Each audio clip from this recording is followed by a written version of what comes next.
사진 찍지 마세요.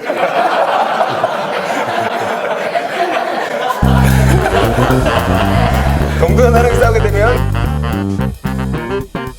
Obviously, the key passage is Matthew 5:38 to 48. 마태복음 5장 38절부터 48절입니다. 또 눈은 눈으로 이는 이로 갚으라 하였다는 것을 너희가 들었으나 나는 너희에게 이르노니 악한 자를 대적하지 말라. 누구든지 내 오른편 뺨을 치거든 왼편도 돌려내며 또 너를 고발하여 속옷을 가지고자 하는 자에게 겉옷까지도 가지게 하며 또 누구든지 너 억지로 오해를 가게 하거든 사람과 심리를 동행하고 내게 구하는 자에게 주며 내게 꼬자는 자에게 거절하지 말라. 또 내 이웃을 사랑하고 내 원수를 미워하라 하였다는 것을 너희가 들었으나 나는 너희에게 이르노니 너희 원수를 사랑하며 너희를 박해하는 자를 위하여 기도하라. This text is part of a much longer section from the Sermon on the Mount. 이 본문은 더 긴 본문인 산상수훈의 일부입니다. And repeatedly in this section, Jesus says, "It's been said, but I say unto you." 여기 계속 반복되어진 표현 이런 게 있죠. 기록되었으다. 나는 너희에게 이렇게 말한다. In several cases, he refers to very clear Old Testament teaching and sets that aside. 많은 경우에 예수님은 분명한 구약의 율법의 가르침들을 언급하시지만 그걸 옆으로 치워놓고 본인 얘기를 하시는 거죠. That's perfectly clear in the case of divorce. 이혼에 대한 가르침에서도 그렇게 하셨다는 것을 제가 볼 수 있죠. He refers to Moses clear allowing divorce and says that was not God's original intention. 모세가 율법을 허락해 줬는데 그런데 그것을 이렇게 옆에 잠깐 두고 그것이 하나님의 원래 의도는 아니었다라고 설명하시죠. And now in the new messianic time, my people will do what God wants. 이제 새로운 메시아의 시대에서는 나의 백성이 하나님께서 원래 원하셨던 것을 이제는 할 수 있다. He quotes the principle of an eye for an eye. 예수님께서 여기 본문 보시면 눈에는 눈이라는 원칙을 일단 인용하십니다. Now that's not some principle that relates to personal private life. 이거는 개인적인 사적인 삶에 적용되는 본문은 아니었죠. That was the central principle of Old Testament jurisprudence. 이거는 구약 시대의 법 체계에 있어서 가장 중요한 원리였었습니다. And Jesus rejects that basic principle of public law, if you will. 개인적인 문제가 아니라 당시 구약 체계에서 가장 중요한 사법 체계의 어쩌면 공적 법이라고도 말할 수 있는 그거를 이렇게 옆으로 잠깐 치워 두시는 거죠. And Jesus not recommends, he teaches, he demands something quite different. 중요한 것인데도 그걸 두시고 좀 그거와 다른 것을 지금 가르치고 계십니다. Now some people think that Jesus was recommending a passive approach to evil. 어떤 사람들은 이런 본문들을 통해서 예수님께서 악에 대해서 수동적인 태도를 가르치고 계시다라고 말한 사람들이 있습니다. That his statement, "Do not resist evil," implies a totally passive acceptance of evil. 악에 대해서 저항하지 않는 그렇기 때문에 악을 어떤 면에서 그냥 받아들이는 완전히 수동적인 태도를 지금 가르치고 계시다라고 말한 사람들이 있습니다. But if that's what Jesus meant, then Jesus himself contradicted his own teaching. 하지만 예수님께서 악을 그냥 받아들이는 완벽한 수동적인 태도를 여기서 말하신 것이라면 예수님이 하셨던 행동과 모순되는 것이죠. When Jesus marched into the temple and overthrew the money changers' tables, he was not passively accepting evil. 예수님께서 성전에 들어가셨을 때 돈 바꾸는 자들의 상을 뒤집어 엎으셨던 것, 그것은 그냥 악을 수동적으로 그냥 받아들이시는 것이 아닌 모습이었습니다. There was no indication that he was killing people, but he was certainly actively resisting their evil. 사람들을 죽였다는 흔적은 없지만 악에 적극적으로 대항하신 것은 분명합니다. When Jesus denounced the Pharisees as snakes and vipers, he certainly was not being passive. 예수님께서 바리새인들을 갖다 이 독사의 자식들아라고 얘기했을 땐 예수님께서 수동적으로 하신 거 아니죠. 적극적으로 저항하신 것입니다. And interestingly, at the trial, when they slapped him on the cheek, he did not turn the other cheek. 예수님의 본인의 심판에서도 맞았을 때 다른 편을 돌리지 않으셨죠. He said, "Why did you slap me?" 예수님 물어보셨습니다. 너희가 나를 왜 때리냐? He challenged the unfair action. 공정하지 못한 행동을 예수님께서는 도전하셨던 것이죠. That was closer to a non-violent resistance to evil than it was to a passive acceptance of evil. 이런 행동들은 수동적인 악을 받아들이는 행동이 아니라 적극적인 악에 대한 저항에 더 가까운 행동들입니다. And you can see the same thing in the three different specific things he says in the text here about going 2 miles and your coat and so on. 여기 보시면 특별히 더 하라는 세 가지 진술에서 단순한 수동성에 그치지 않는다는 것들을 확인할 수 있습니다. It was the legal right in Palestine for Roman soldiers to demand that Jewish people carry their burdens, their pack, for 1 mile. 당시에 로마 시대에 로마 군인들이 유대인들로 하여금 자신들이 들고 있는 짐을 1마일인데 우리는 오리라고 나왔죠. 오리를 들고 가게 하라고 명령하는 건 전적으로 로마 군인들이 가지고 있었던 법적인 권리였습니다. But it was illegal for the Roman soldier to demand that a Jewish person carry the pack for 2 miles. 그런데 로마 병정들이 유대인들로 하여금 5리가 아니라 1마일이 아니라 2마일을 내 걸 대신 들고 가라라고 요구하는 건 그건 불법이었습니다. And if the Roman soldier did that, he could be in trouble with his commander. 만일에 로마 병정이 유대인에게 그런 명령을 했다면 나중에 자기 상관한테 혼나게 되는 공경에 처하게 됩니다. So Jesus says, if a Roman soldier asks you to carry his pack 1 mile, carry it. 그렇기 때문에 예수님께서 하신 말씀은 만일에 1마일 5리를 내 짐을 들고 가라고 요구하면 해줘라. And then when you get to the end of that mile, just keep going and carry it another mile. 5리 가고 나서 거기서 멈추지 말고 5리 더 짐을 들고 가줘라. You can see the effect of that. 그렇게 10리까지 더 들고 가면 실제적으로 어떤 일이 벌어지게 되냐 하면 The Roman soldier would say, no, no, give me my pack back. I'll be in trouble with my commander. 안돼 5리를 더 들고 가게 되면 내 상관한테 야단맞게 돼. 난 굉장히 어려운 일에 처하게 돼. So the effect of Jesus' statement was not to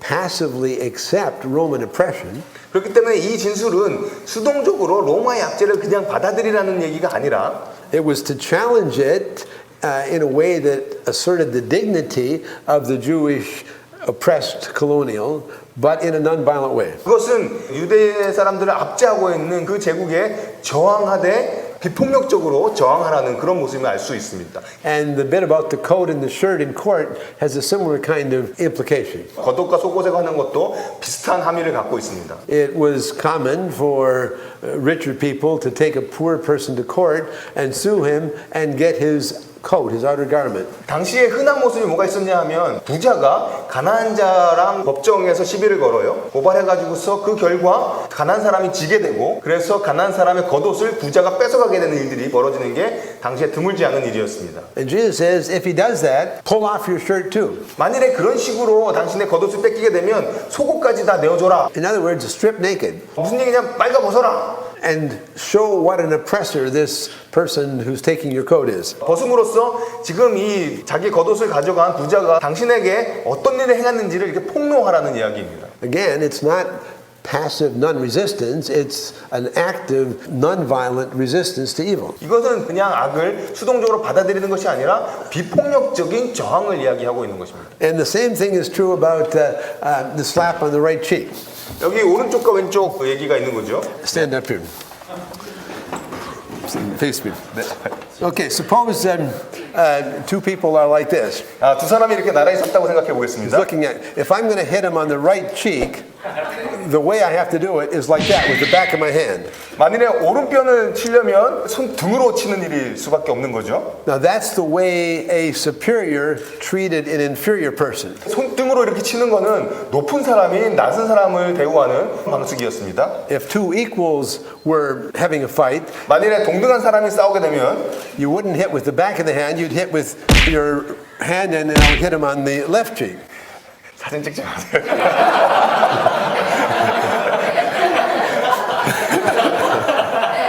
동등한 사람이 싸우게 되면 오른뺨을 이렇게 때리게 되는 게 아니라 왼뺨을 따르게 되는 거죠. So Jesus says if somebody hits you on the right cheek, in other words, gives you the insulting slap that a superior would give to an inferior. 그러니까 오른뺨을 때린다는 것은 높은 사람이 낮은 사람을 때리는 식으로 당신을 멸시하는 방식으로 때린다면 Turn the other cheek. 다른 뺨을 이렇게 돌려대라. And it's hard to hit him with the back of my hand. I have to hit him with my fist this way, and that means I'm making him understand that I'm his equal. 이렇게 왼편을 돌려두면서 오른손으로 칠 수밖에 없게 되니까요. 이 상대방에게 나는 당신하고 동등한 사람이라는 것을 인식시키라는 그런 말씀인 것이죠. So all three of those little statements indicate that Jesus is suggesting that the oppressed person actively resist, but in a non-violent way.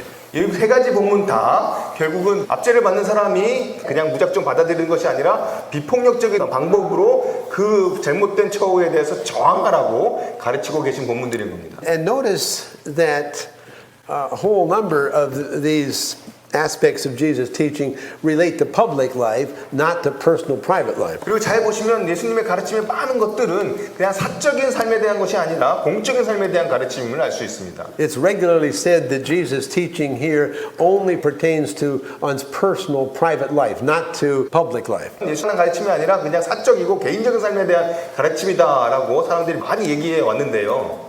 But the principle of an eye for an eye is the basic principle of public jurisprudence. 눈에는 눈이라는 본문이 사적인 개인적인 삶이 아니라 공적 영역에서의 법체계의 근본이 되는 그러한 명령이었던 것이죠. And the statement about carrying the Roman soldiers' backpack for 2 miles is clearly about public policy of the Roman Empire. 그리고 이렇게 짐을 갖다가 1마일 오리를 들고 가게 하는 것은 개인적인 사적인 문제가 아니라 당시 로마 제국의 공적인 법률 체계 안에 있었던 문제였습니다. And the bit about the coat and the shirt is about how you deal with an oppressor in the legal system. 이 겉옷과 속옷의 문제 또한 당신을 압제하는 사람을 이 법적 체계 내에서 어떻게 다루는 것인가에 대한 공적인 문제였던 것이죠. So Jesus is saying to the whole Jewish nation, I'm the Messiah. I want you to accept my teaching. 그렇기 때문에 예수님께서는 모든 이스라엘 사람들에게 내가 메시아다, 나의 가르침을 받아들여라 라고 말씀하시고 계신 것이죠. And his teaching about not responding with violence, I think, pertains clearly to the public sphere. 여기서 예수님께서 비폭력적으로 저항하는 것, 이것은 공적인 영역에 대해서 말씀하시는 것이라고 저는 생각합니다. And then verse 43, love your neighbor and hate your enemy. 그리고 나서 내 이웃을 사랑하고 원수를 미워하다라는 말씀을 인용하십니다.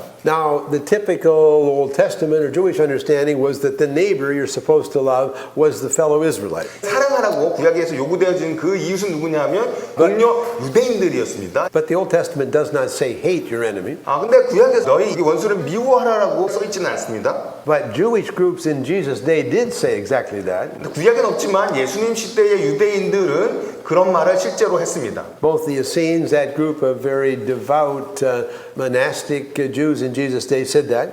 예수님 시대에 수도운동 같이 했던 아주 헌신된 유대인들이 이 말을 바로 한 것이죠. And the zealots, the devout, violent revolutionaries, certainly said, hate the Romans. 열심당원들 분명히 로마를 증오한다, 미워한다 하는 입장을 갖고 있었습니다. Jesus says that everybody, even hated enemies, are supposed to be loved. 근데 예수님께서는 이렇게 당시 많은 사람들에게 미움을 받았던 그 원수들조차도 사랑해야 된다고 얘기하신 것이죠. Well, that's kind of a real short statement of why I finally think that Jesus meant to teach his disciples never to kill. 이 내용이 예수님께서 제자들에게 결코 죽이지 말라는 얘기를 진짜 담아서 명령하셨다고 제가 생각하는 이유인 것이죠.